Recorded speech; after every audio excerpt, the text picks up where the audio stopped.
Thank you again for tuning in to another episode of the Business Minute. I'm joined today by Miss Sophia Johnson. How are you today?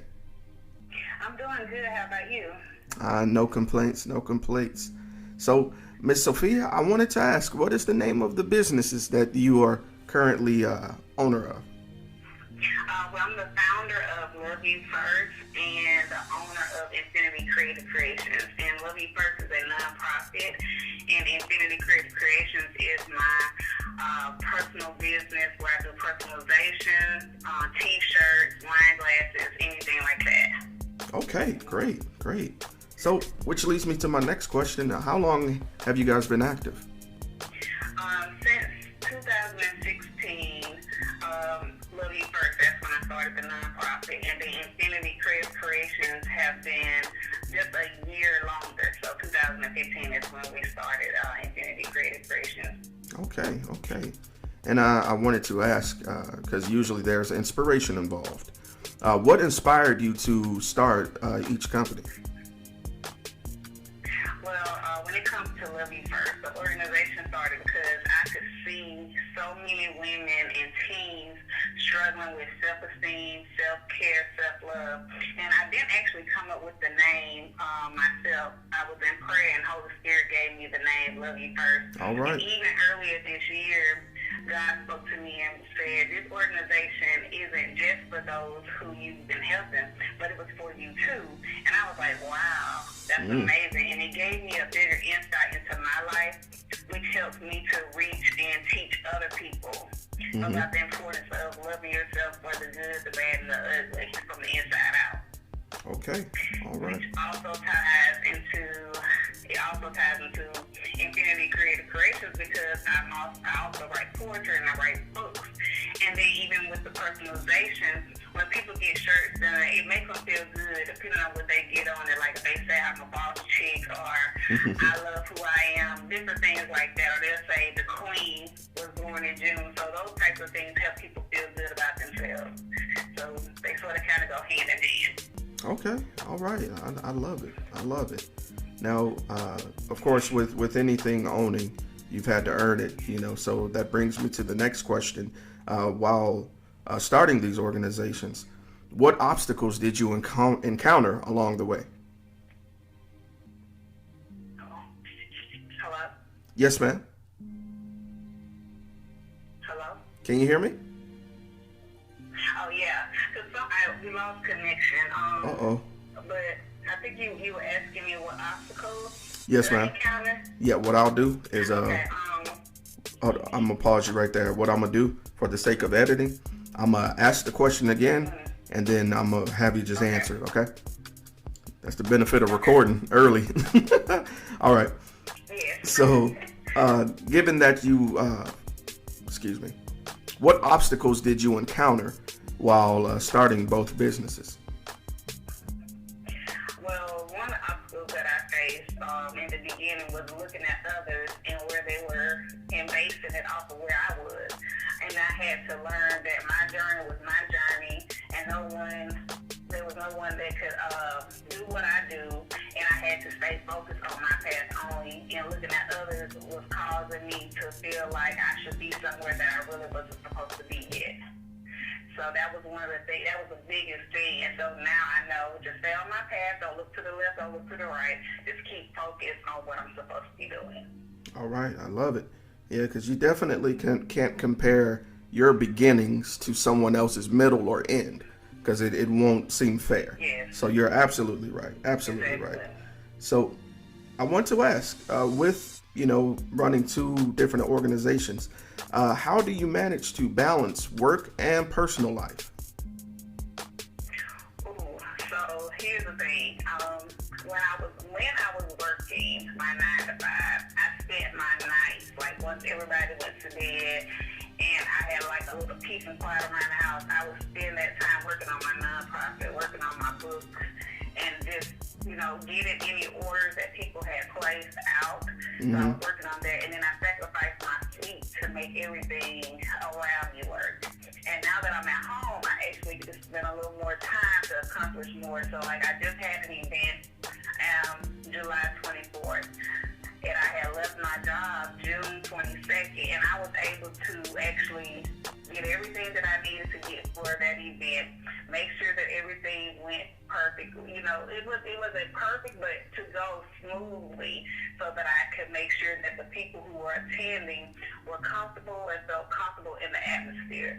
So I was able to get all those things together, and now I'm able to like work on my brand, to get all my stuff together, connect with other people, because when I was actually working at 9 to 5, I couldn't do it. Mm-hmm. So now that I'm able to do that, it's helping me network a little bit more and accomplish more within the business, in the nonprofit.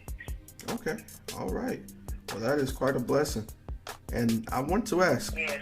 you know, over the last couple of years, what experience did you find to be the most memorable? Well, when I first started Love You First, I had a group, and I still have the group on Facebook.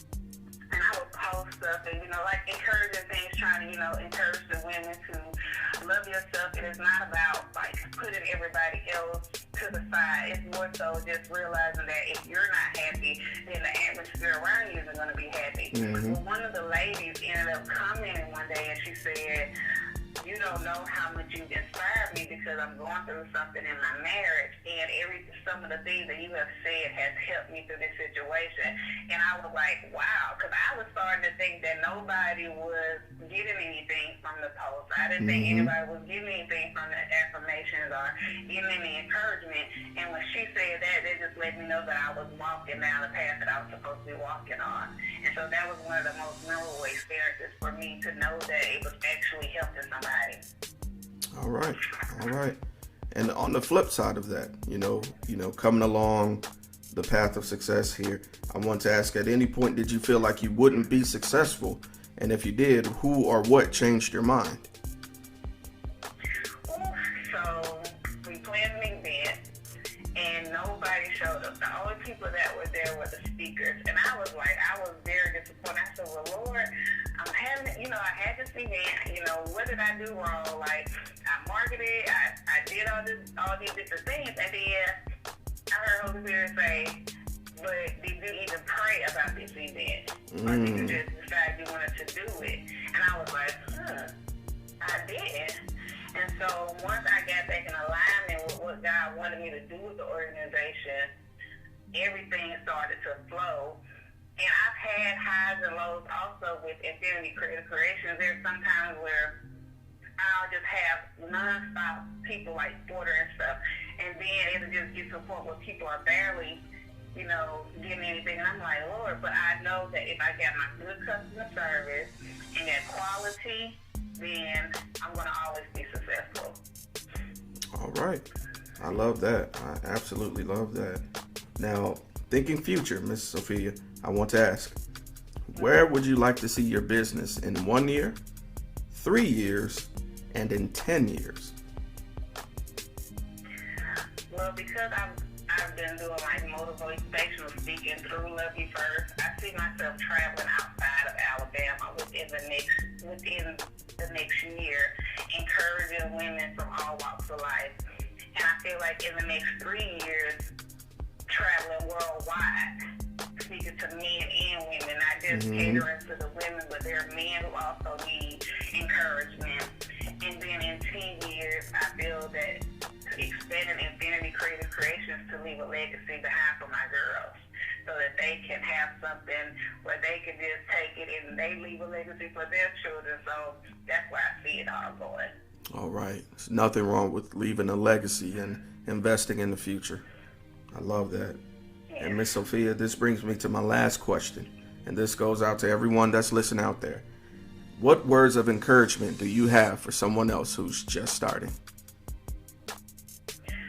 The biggest thing is leaping, because when you leap, doors start opening. Because I know a lot of people are like, well, I don't really want to do this right now, but that's when you should do it, when you feel uncomfortable. That's when you should leap and never give up. Like, there's going to be distractions, there's going to be other people who do the same thing that you do, but that doesn't mean anything when it comes to your purpose. You need to stay focused on the plan and be determined to reach your goal no matter what. Absolutely. I love that. Miss Johnson, that's you just spoke to me. Put it like that.